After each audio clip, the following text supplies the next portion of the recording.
Hello all, and welcome to Module 2.3, Attracting Candidates. And at the end of this, we do have a description of the coming homework assignment. So, as you see, we're just moving through the process. Now we need to attract some candidates. Let's talk about how that's done. The purpose of external recruitment is to identify candidates, right? Hey, what are you doing, Annika? Right? And it's to attract candidates. So we have to identify where are we likely to find candidates and how do we attract them to us, right? So they will apply for the position. We're going to break this down through recruiting, planning, strategy development, searching, and then the applicant reactions. So those are kind of the four subsections to this little module. Recruitment planning then, let's begin there. Why not? Why not begin planning? Remember, those who fail to plan to fail, as the saying goes. Now, organizational issues right off the bat. Does our organization do the recruiting in-house, or does it tend to use agencies? All right? What's the difference? Well, most do in-house recruiting. In-house has the potential to cost less, right? But it also has the potential to provide for a better match because, you know, it's our organization when you get right down to it. Smaller businesses, though, are more likely to use external agency or source. That is, if the company is a smaller company, right, and it has reduced person power, then it may not have the wherewithal, the time for people to take on the recruiting process. So then they might employ private agencies or public agencies, state unemployment offices, for example, or maybe they have an alliance with the military to talk to people in the military who are leaving the military and hence looking for work. So, the organizational structure. Does the organization operate kind of as a centralized entity, or does it allow for a high level of decentralization? Now, centralized can eliminate the duplication of effort, so, you know, one recruiting effort could be done for, let's say, multiple offices. So let's say that we're maybe recruiting for Starbucks. It's conceivable that in the city of Columbus, let's say you have a dozen Starbucks, should we recruit for all restaurants, right, all shops, through a central facility, or should we do the recruiting on a shop-by-shop basis, right? So, centralized can help with consistency because we have a single group then running the process rather than 12 different groups as the example I'm suggesting. Centralized can reduce non-compliance problems. So to the extent that we're following the letter of the law, trying to ensure diversity efforts and fairness of applicants, we can see that maybe some stores might play a little fast and loose with the law or regulations, and centralized tend to be more consistent and more in compliance. But decentralized can be more timely, and that is it just kind of eliminates a layer or a mechanism in the process. Decentralized may be more consistent with the business unit's needs. That is, we're in this neighborhood, and maybe hiring someone for Eastland is a little different than we believe hiring someone into the short north. So maybe it's better to allow a decentralized approach in these cases. But again, it's the organizational structure that dictates this. You'll be embedded in an organization, and this might be something beyond what you're able to change, you know, as a recruiting employee. So, recruitment messages, good recruitment announcements, communicate the needs. This is what we need, and the KSAOs are clearly spelled out. There's no good reason to bullshit on the recruiting messages. If you attract a bunch of applicants you're not going to hire, you're just wasting everybody's time. So it's good to be clear. This is what we need, this is when we need it, and this is what we're looking for, as clearly, as honestly as possible. It ensures consistency with the business plan, right? Hopefully detailed enough to capture the suitable candidates. Hey, Annika. What are you doing? You guys are in play mode today, huh? The timing of the recruitment, well, this is where your record keeping and your historic data can allow you to better predict how long this is going to take. So when managers come to you and say, we need X number of people, then you already have an idea of the length of the time it will take from when you send out recruiting messages to the actual time when people are hired, right? So you're able to give, managers a pretty good indication, and then in the future you can cause your managers to be more proactive in giving you the lead time that you actually require to do this well. So record keeping is clutch. Historic data is the best place to gather this information. And how much time will the process take for each participant becomes important. That is, once the recruits come to us and we begin the application process, that is, what kind of time is this going to take to move them through the process to either where we're decided that yes, we'll hire this person, or no, we won't, right? Now, the number and type of recruiting contacts, how many applicants are required? And this, again, is something that we determine from historic records. Wow, I remember we hired 3 forklift drivers. How many people did we need to see to be able to hire those 3, right? And this is a yield ratio. We'll talk more about yield ratios throughout the course, but this is how many applicants yield hires, so to speak. And the types of applicants, right? Job analysis is the first step. Job analysis yields person specifications, which then clues us into what type of people do we need. And of course, once we know what type of people we need, then we can answer the question more accurately, where are we likely to find them, right? So where do those people, those types of people look for work, right? Greater proactivity has been shown to create a better impression on applicants, and that is, look, this is what we're looking for, this is where we've determined we're most likely to find it, and this is why we're contacting you, or this is why we put this advertisement in this publication, etc. Now, the budget. We all have to work and live within budgets, right? So whether you're entrepreneurial and you're running your own organization and doing your own hiring, there's only so much money. But remember, another part of the budget is time, and we often don't talk about time in terms of budget, but we have to budget our time, don't we, Annika? So you have a busy day, and she's going to budget a certain amount of time with us, and then she's going to go on to do her other kitty things, which are very important to her. But the financial budget, top down, bottom up. Top down, management says, look, they set the budget, work with it. So your recruiting budget, your annual recruiting budget is $26,000, work with it, right? Bottom up is determined by the hiring business unit.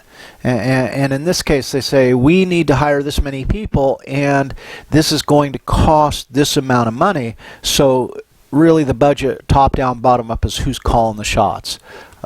Most of the time it's probably going to be top down. So, the recruitment guide documentation is the formal document dealing with the process used to recruit, and again, this is all about record keeping. So this is the intent, this is the plan, this is how we're going to go about it. This is what we're going to spend, this is where we're going to go, this is what we're looking for, so it clarifies expectations, this is the amount of time it'll take. So it details costs, who will be accountable, who is in charge of this process ultimately. And this will enhance consistency and efficiency over the long run. Right? It also facilitates process flow, that is keeping things moving in an organized and efficient manner, and facilitates future record keeping. And notice, better record keeping then makes this process more efficient and more effective, and keeping records on how that was successful again, so it just becomes this self-supporting kind of circular mechanism. Who should be doing the recruiting? Who are our recruiters, right? And think about it. We could be hiring recruiters, which is kind of an interesting double layer or double take on this, right? If I'm going to hire a recruiter, well, one thing, a recruiter interacts with people. And what makes for effective interaction? What knowledge, skills, abilities, or other qualities, KSAOs, right, make for, well, a recruiter should have strong interpersonal skills. They should be people. You know, and I know the big question is how would we measure that, but we're coming to that later in the course, right? They should have knowledge of the organization and the position so that they can answer applicant questions, right? They can, well, and note, they can answer recruit questions, and those recruits then may decide not to apply on the basis of the knowledge. But if we have a recruiter that doesn't really know what they're doing, or they don't know the organization, or they have little knowledge of the position, then it casts kind of doubt in the applicant's mind, the recruit's mind, on the organization. Man, these guys don't really look like they have their shit together. And note what happens. As an organization, if we don't look like we have our shit together, then the best applicants say, you know, I think I'm going to go work for someone else. I'm going to go look elsewhere. And we're left with an ever-increasing number of, dare I say it, maybe mediocre to poor applicants. Right? So putting our best foot forward attracts the best, and we should always remember and consider that. Right? Technology skills is appropriate depending on what the recruiting personnel have to do and how they record data. They may need appropriate technology skills. They may operate database programs. And one of the big tasks for you as future human resource professionals is you will come into an organization most likely where they're using certain types of software. Right? And you should be up to speed in those, and your graduate work might help you with that. Strong record-keeping skills, we can't say that enough throughout this course, right? Enthusiasm for the organization. You should be an organizational cheerleader. You're the face of the organization to recruits and applicants. Now, what about recruiting strategies? Well, casting a wide net, expending little effort to narrow the field of candidates is a good way to describe open recruitment. It's perceived as fair. Hey, you know, we put it out there, man. We put it out there to everyone. We're looking for people, right? And we cast this wide net so we can attract as many people as possible. Sounds fair. It can enhance diversity, but I question that assumption. I think targeted recruitment could actually do more to enhance diversity in a manner that we want to enhance diversity. But it's certainly, casting a wide net allows for basically everyone to be a recruit. It's beneficial in hiring large numbers, and I'll give you an example. When I was hired, and this was an extensive hiring process, when I was hired at Boise Cascade at the Salem Mill, they put an ad in the paper, and that was like the place. They also had an ad at, at the unemployment office, but an ad in the local paper that said forklift drivers or material handlers. I think it was material handlers needed, forklift driving experience a plus. And from this advertisement in Salem, Oregon is a city back then of about 100,000 people, right? Not really a big city when you get right down to it, 120,000 people. They wanted to hire 15 people at Salem in one time, which is a lot of people to hire at one time. So they got 200 recruits. Here's 200 people say, yeah, I'm interested.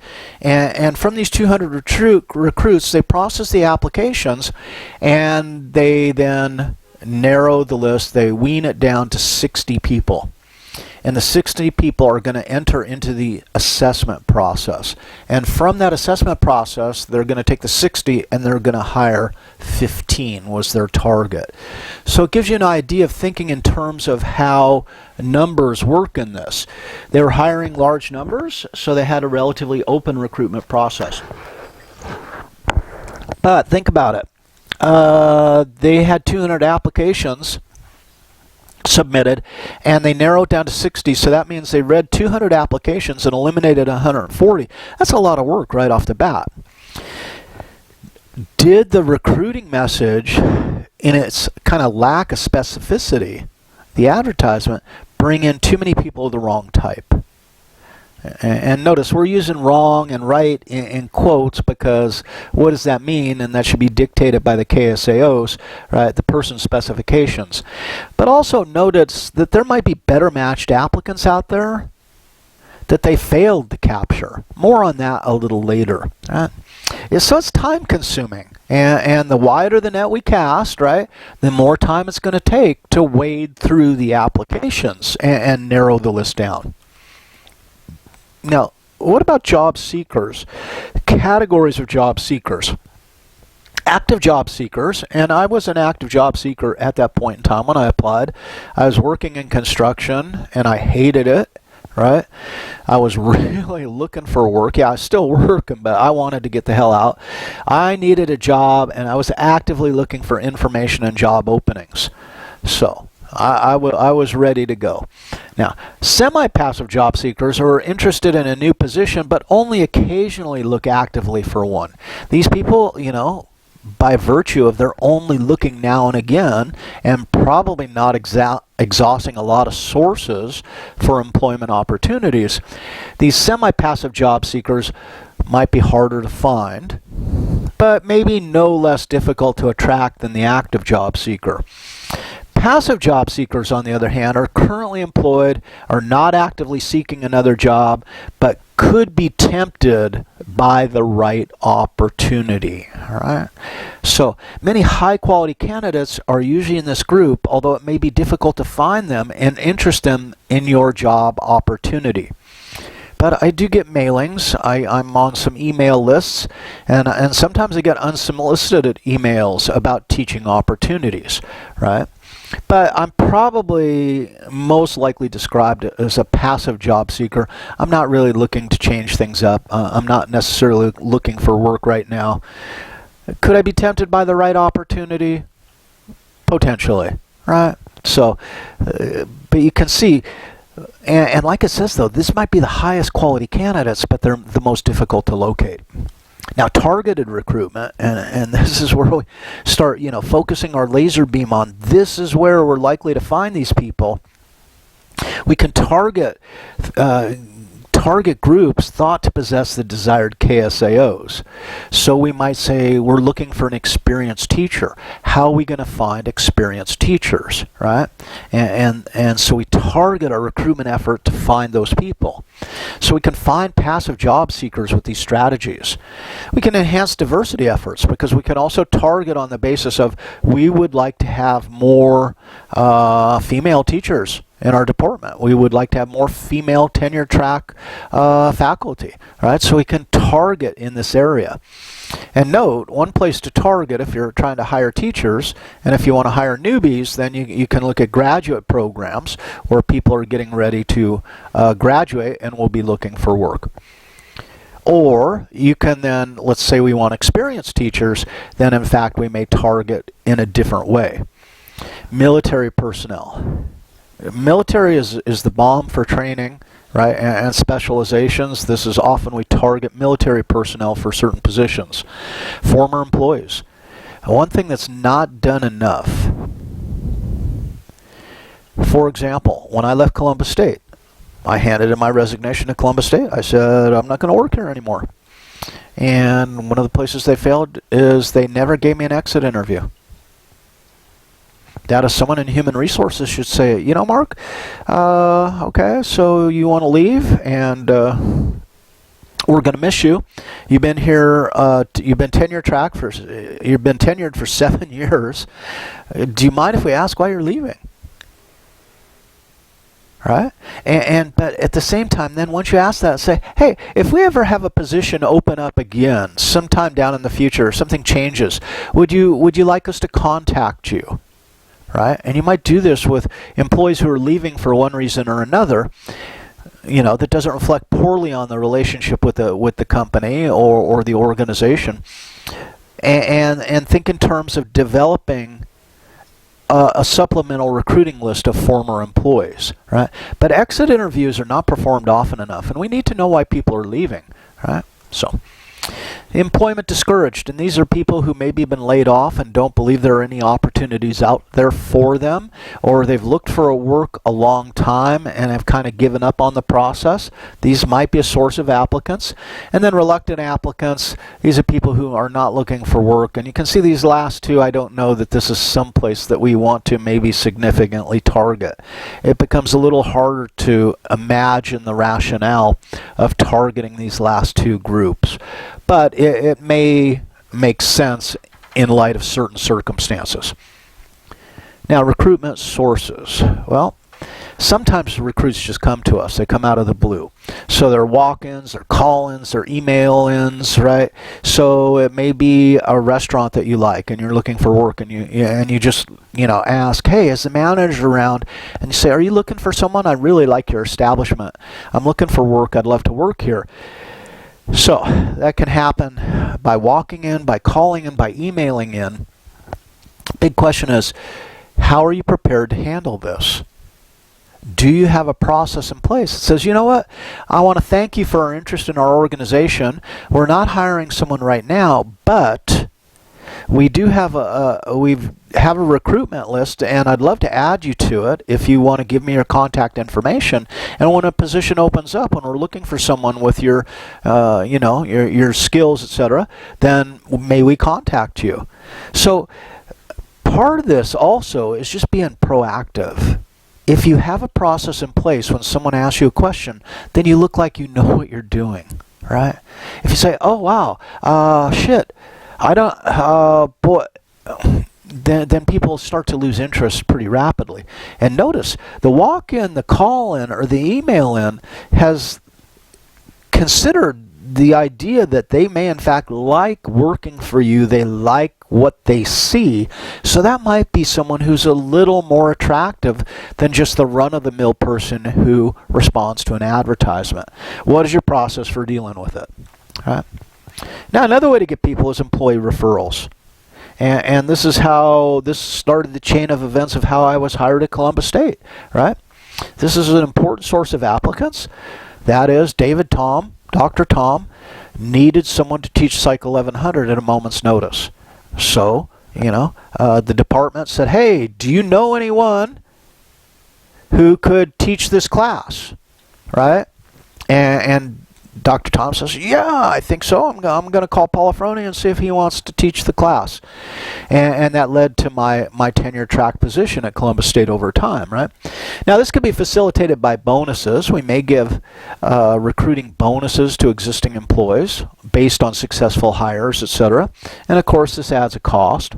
But bottom line, what we need to do if we want to run this process is we should be letting our employees know, hey, we want to hire another psychology professor. Hey, we need 3 more forklift drivers because we're going to expand the warehouse. Do you guys know anybody?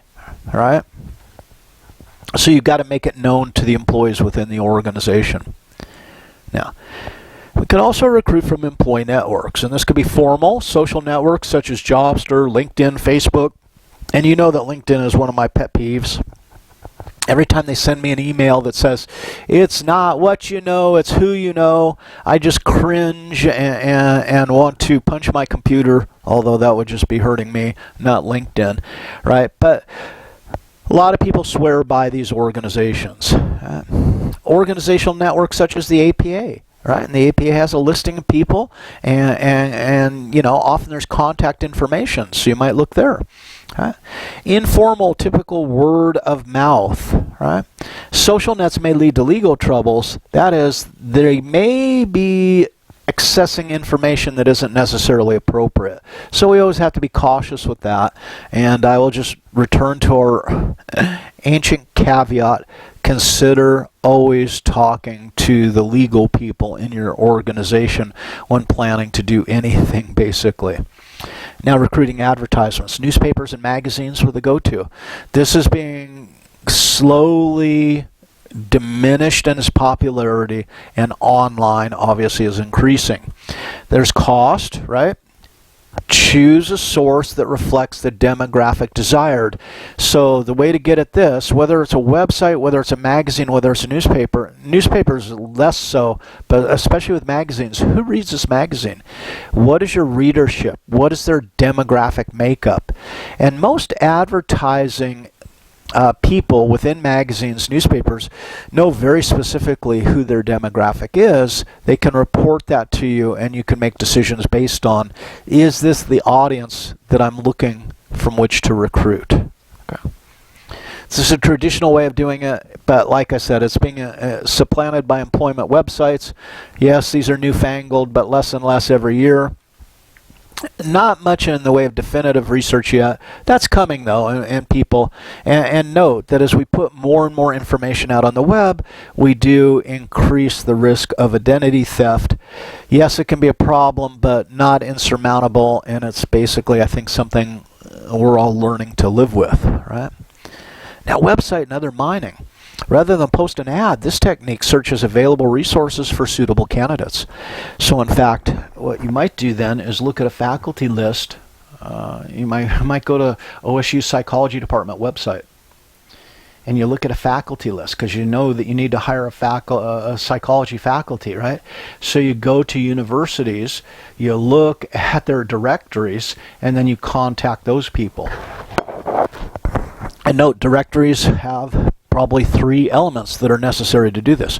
We have the person's name, we have their phone number, and we have their email address. So sometimes we receive targeted messages that are mined from our organizational websites. So further sources, college recruiting, we've seen that happen. You guys see that every year, so you might then decide that the place we're looking for new people with a lot of potential, that might be where you want to target people. Employment agencies can be a source of temporary help, which can be a real boon and a real time savings, because what they're doing is giving you pre-trained people who should be qualified for the position you're asking for. Or they can offer permanent employees as well. Note though, relatively high cost options. Right? You can use executive search firms, and this is really expensive, but if you're looking for executives, right, who are semi-passive to passive job seekers, then you're probably going to have to pay for a company like this. Professional associations, again, like the APA. Okay? Social service agencies like unemployment offices often, operate mechanisms for placing people. And then outplacement services, which is similar to what I just described. So, measuring recruitment, well, there's metrics, and this is where the record keeping comes in. Based on our recruiting procedures, did we receive sufficient quantity? Did we receive sufficient quality? What was the cost? So again, record keeping is always key to the process. We become better and better at our process to the extent that we keep better and more accurate records. We can demonstrate then continuous improvement of what we're doing. Now, there's impact on HR outcomes too when we look at this. That is, how does this affect our training when we recruit from this source? How does that impact our training budget, right? If we need to reduce the training budget, then we might alter our recruiting messages and our recruiting sources to get more pre-trained applicants, let's say, right? We might look for a different source and a different type of recruit. To what extent are we experiencing turnover versus retention? And we should be able to report on that by source of recruiting and recruiting message. And then advancement. To what extent are we giving, if this is something that we desire, to what extent are we recruiting people that we've been able to advance? And if that's important to us, then let's continue to use recruiting sources and messages that attract those people, or if we're not getting what we need, then let's change it up. But again, it's all about record keeping. So, this recruiting source effectiveness, I'll leave you to look at this table. It's really simple. Here are about 25 different sources from walk-ins, creative sourcing, military transition service, right? Online job boards, career sites, employee referrals, the speed with which these operate, and that goes from slow to fast, right? And a lot of depends. Cost from low to relatively high, and then the type of applicants as far as active or passive. So look at that at your leisure, and this is something also that you would probably use as an initial source, but then you want to keep your own records to better augment your understanding of the pros and cons of the different sources. And let's search. So, realistic recruitment message. Organizations often make the position sound better than it is, and that leads to disappointment, disenfranchisement, disenchantment, all the disses, right? Disrespect, dissolution. It's starting to sound like a Bob Dylan song, if you know what I'm saying there. But organizations often make the position sound better than it is, and that's a mistake. Be honest about the position. And this, the assignment at the end of this lecture is going to really hone in on how to do that. Realistic job preview, that's what I'm talking about. Presents both positive and negative aspects to the position, so that when someone is being recruited, maybe even prior to the application process, they're given information about the job that may dissuade some people from even applying and save us a lot of time and energy. More on that at the end of the lecture. It might be helpful to remind ourselves, though, that perception is individual. So what we think is a good job, let's just describe the job accurately and let the recruits, the applicants, determine whether they believe it's a good job or not, and maybe self-select out. No.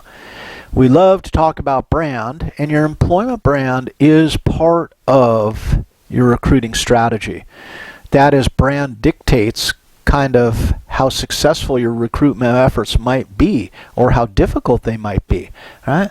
Disneyland branded itself as wholesome entertainment for the family, right? And customers are guests. Cleanliness is stressed, and the organization and how people are organized and how people move through Disneyland, the actual physical mechanics, the behavioral mechanics, right? Super organized. Is this the type of place that you would like to work? And Disneyland had a great reputation for being a good employer. They didn't have a reputation for paying really well. I mean, they paid well enough, right, back in the day when my father was working there and when I worked there some. But it's a cool place to work. It's a nice working environment. You go to Disneyland, and it's like, this is cool, you know. It's just attractive to be here. And people are generally happy because they're guests, right, and they're having a good time. It was kind of a nice working environment. It's not going to be the same as a check cashing facility, right, out on West Broad Street. That's going to be a different business environment, and the employment brand is going to be different. Some organizations and some positions are easier to sell, if you will, than others. So, targeted messages then. Match the message to the audience to achieve the best fit potential. So, this is the job. From the job analysis, we said this is what the person does. This is the person most likely to do it well. What message is most likely to attract this person? So we were just ticking off the boxes here step by step, right? Every step that we've learned in this class informs the next step and will continue to do so. This is a super linear process that we're talking about here. So, to the extent that we understand the nature of the job and the person who's likely to want that job and do well at that job, we're ultimately going to save time and we're going to save money. So, it requires knowledge of demographics, and this, like I said, can also facilitate diversity efforts. So, as we get all these recruits, now we begin to interact with the recruits, right? And what becomes important to consider is the applicant reactions. Now, is the recruiter all important in this process? Interestingly, recruiters matter, but maybe not as much as we might anticipate. A well-constructed recruiting message probably has a greater impact than an individual recruiter.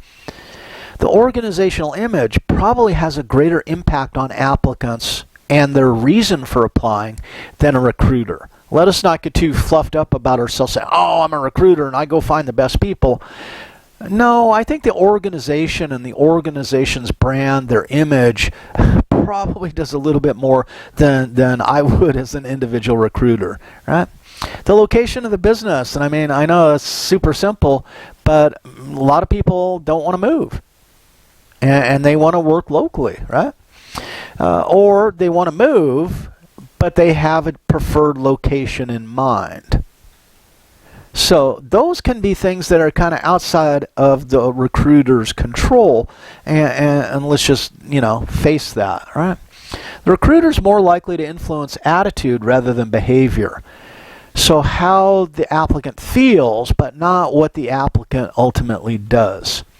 Recruiter demographic characteristics has little impact. So whether the recruiter's female, male, person of color, what have you, not so critical. Recruiter impact, though, is important in two areas.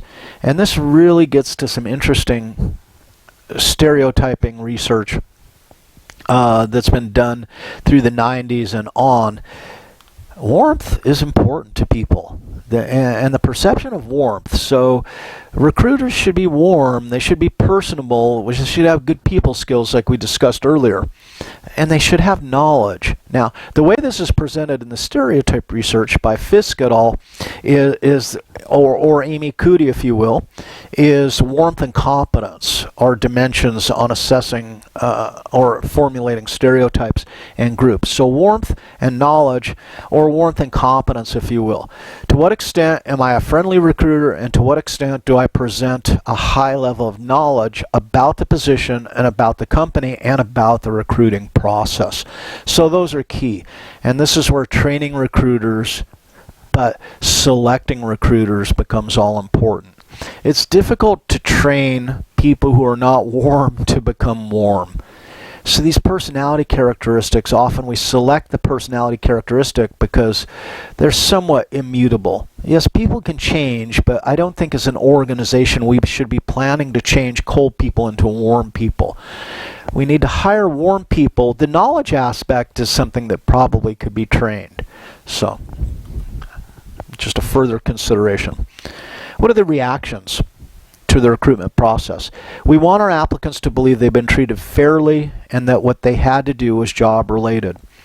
And I'll bet some of you have had to do things during some recruiting processes or some application processes that you say, I don't understand what this has to do with the job at all. And if applicants are walking away saying that, then there's something wrong with our process, right?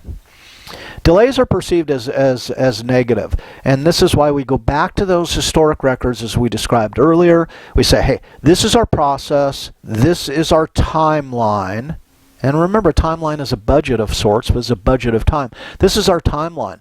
So we will submit our recruiting recommendations. We will run the recruiting process for 3 weeks. Then the applications, we will accept applications through this time period. We will process the applications during that time period, etc. Then, on the basis of the applications, we will run an assessment center for this portion of the applicants. The other applicants, we will say, I'm sorry, not this time. Do you want us to contact you in the future? Right? But delays, we need to know what we're doing. We need to be organized. We need to be efficient. Okay? Note that some people really might need a job. And they're looking forward to getting this job. They want to work hard to get this job because they need money, and they need money soon. And if we keep putting people off, say, oh, we haven't made a decision yet, or oh, we're still looking at people, then these people can't count on us. And we become increasingly unattractive as an employer, right? Expenditures, spending a lot of money on people doesn't guarantee a favorable impression. It might do just the opposite. These people throw money around. They have no clue what they're doing, right? So the reaction of the recruiter is more powerful in the beginning. But then the position and what the position might entail and the actual recruiting, the application process probably becomes more powerful in shaping the applicant's perceptions than the recruiter themselves. So, reaction to the website is becoming more and more important, and this is why website design is such a hot occupation, if you will. Now, when we look then at recruitment, the perceptions, we can look at the 3 types of fairness.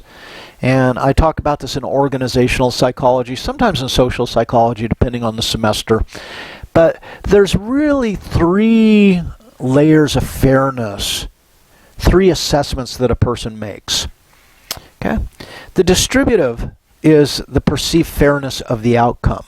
So did you get the job or promotion? And if you didn't, who did? And how do you differ? Right? So, distributive fairness, it's like, okay, so who got which classes assigned to them this semester is really kind of distributive fairness consideration. The procedural is the beliefs that the policies and procedures that resulted in the hiring or promotion decision were fair. You get that? So, this is where really the application process and the assessment process make or break the deal. Wow, okay, so I applied for this job and they say these are the knowledge, skills, abilities, and others that are required to do this job, and then they assessed my knowledge, skills, and abilities using these instruments. And you know what? Those instruments really seem like they would do a good job of predicting my fit to the job. All right, so the procedure seems fair, right? And everyone got a fair shot, everyone got an equal chance, so procedurally, people will assess whether it's fair or not. And then finally, interactional is probably the simplest of the bunch. This is how were you told, right? It's the fairness of the interpersonal treatment and the amount of information received during the hiring process. And this is clutch because when we use a transparent process, we say, look, okay, so here's the knowledge, skills, and abilities, and now you're gonna enter into the assessment process, and we're gonna run you through these 5 tests, right? And these 5 tests, then, we're going to score in this manner. And then we're going to select the top 3 scorers for the positions at this time. And if someone comes to you and says, okay, so I just received a call, and thank you for calling me on time, I just received a call that I didn't get the job. And you say, yeah, I'm sorry you didn't get the job. We hired these 3 applicants, they scored, and then, well, but I don't understand what I did wrong. And say, well, it's not a matter of doing anything right or wrong. What it's a matter of is the scores. And we rank ordered you on the basis of these assessments. And I'm sorry, but these other 3 people ranked higher on these assessments. And you should be able to say what the assessments were and how they ranked higher. And now what I've done is I've treated the applicant with honesty, openness, respect, hopefully warmth, right? And the information demonstrates our competence in the process we're running. So people walk away saying, wow, I was treated fairly and I just didn't get the job. Right? And why is this important? We would like to avoid spillover effects. Right? This is indirect or unintended consequences of an action. So if someone didn't get the job, right, what are their perceptions of the company now that they didn't get the job? Most job candidates, let's face it, don't get the position.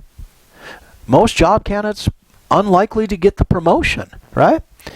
Now, if they were forced to wait extended periods of time for pre-scheduled interviews, or they met unprepared interviewers or distracted people, they found the selection process to include assessments that they have no clue how it bore on their knowledge, skill, or abilities, right? If they were made to feel unimportant, or even worse than unimportant, if they were made to feel that they were somehow a burden, right? You think they're going to apply for another job with you? And you might lose a lot of good applicants this way, right? Are they going to tell their friends, oh my God, that company was awesome the way they ran their... No, they're going to say, that hiring process was idiotic. These people are nuts, right? And then, what's the likelihood that they will become customers, or the people that they share their dissatisfying experience are going to become customers? So these spillover effects is we always want to present our best.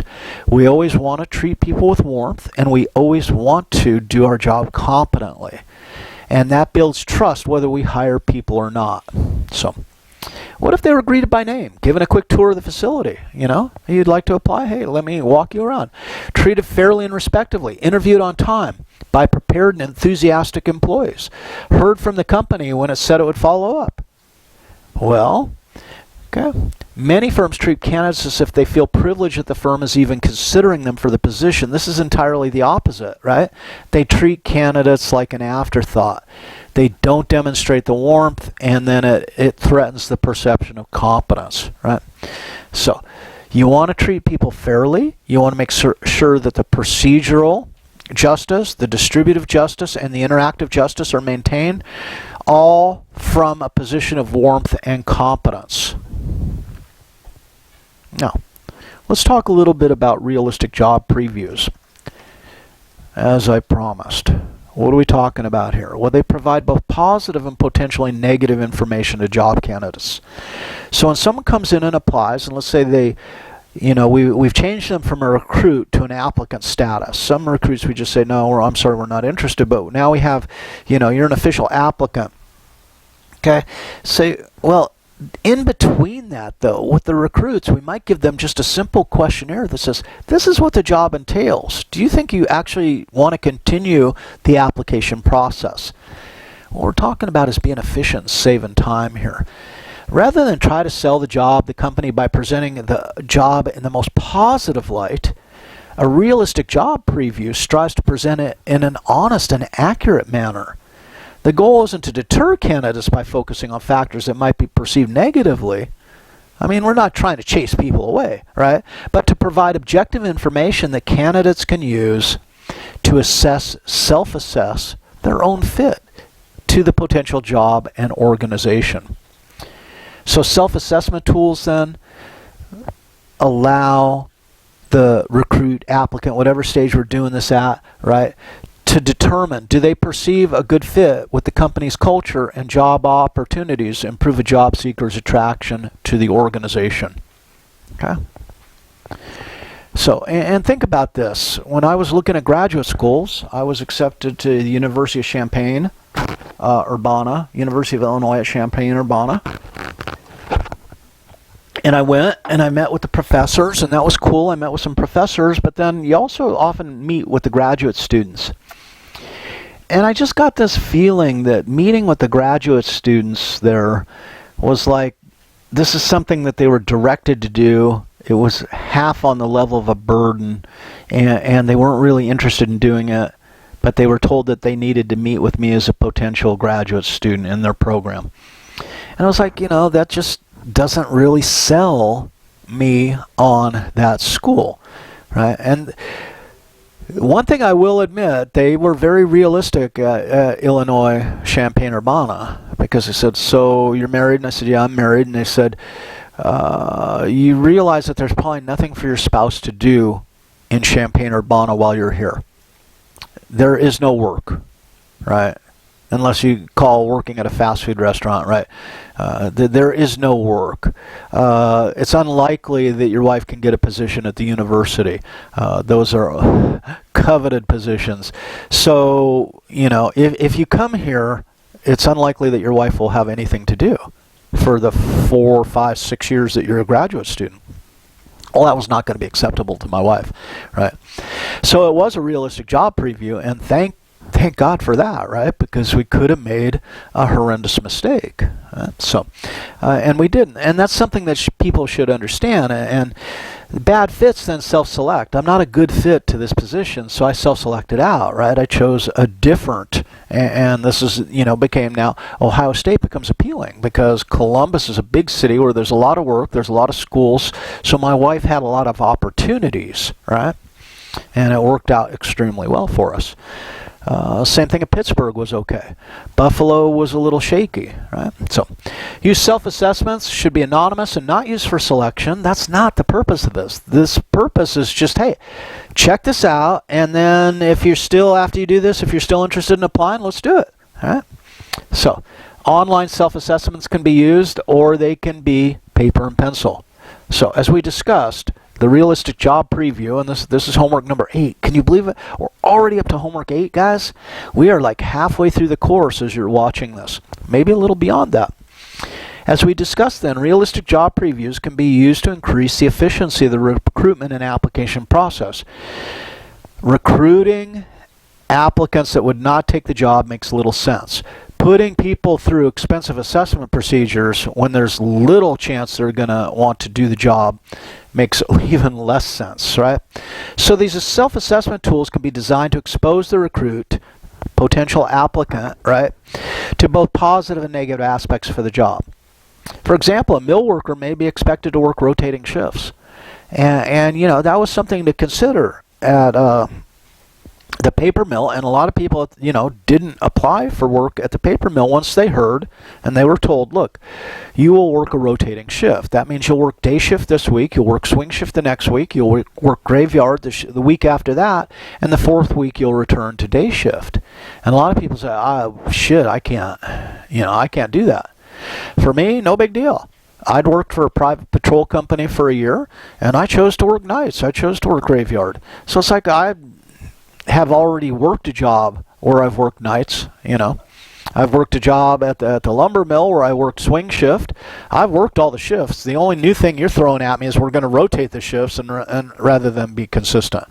So not a deal killer for me. Deal killer for other people, right? And you don't want to go through the process and have someone then work for 3 months and say, I can't take this rotating shift shit. I'm out of here. Because then your hiring budget has been wasted, so to speak. Right? So, if they're unwilling to do shift work, then they're made aware of the position they're considering requires shift work. They may decide not to apply and save us all a lot of time, money, and energy. In the long run, it's a good thing. There's little point in putting people through extensive selection process and have them turn down the job when they learn what it actually entails, or leave the job very early. So, what are you going to do? To this end, select 2 occupations from the job list above, and that's a standard job list we've been using throughout the course now of those 10 different jobs. Understand the requirements of the occupation and identify those requirements that might cause someone not to want the job. So this is what I want you to discuss as a team. And what is one of the sources where you can get the requirements for the job? Hopefully at this point in time, at this point in the course, you're saying, own it, own it, own it, right? That's the first place to go because you got that long list of KSAOs. Try and find some that would be clearly undesirable to some people, most people, any people, right? So sometimes they're not obvious. As another example, when I was hired as a dwarf at Disneyland, right? There are several features of the job one might not normally anticipate. First, you think, well, I'm going to dress up, but the dwarf suit weighs 75 pounds. Yeah. I mean, it's a heavy thing, right? And you're inside the head, right? Your face is actually looking through the hat, so the dwarf face is down here. And then you got these big ass shoes. The shoes are like 16 inches long, and they got taps on them, etc. And it's a trudge to walk around in this stuff. The shit's heavy. If it's summertime, it's hot as frickin' hell. Right, especially in Southern California or Disney World down in Florida is even worse. Right, it'll kill you down there. And maybe you have to walk.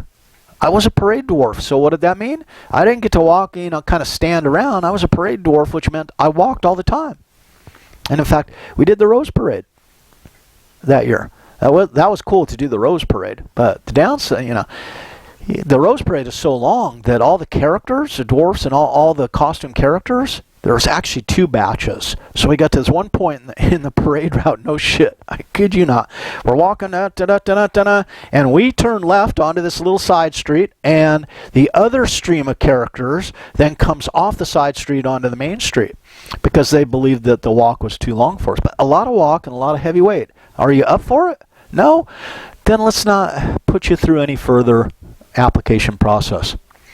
Second, it can be hot as hell. Third, Disneyland guests can sometimes be rather abusive to characters. That's not something I had to worry about because I was a parade dwarf.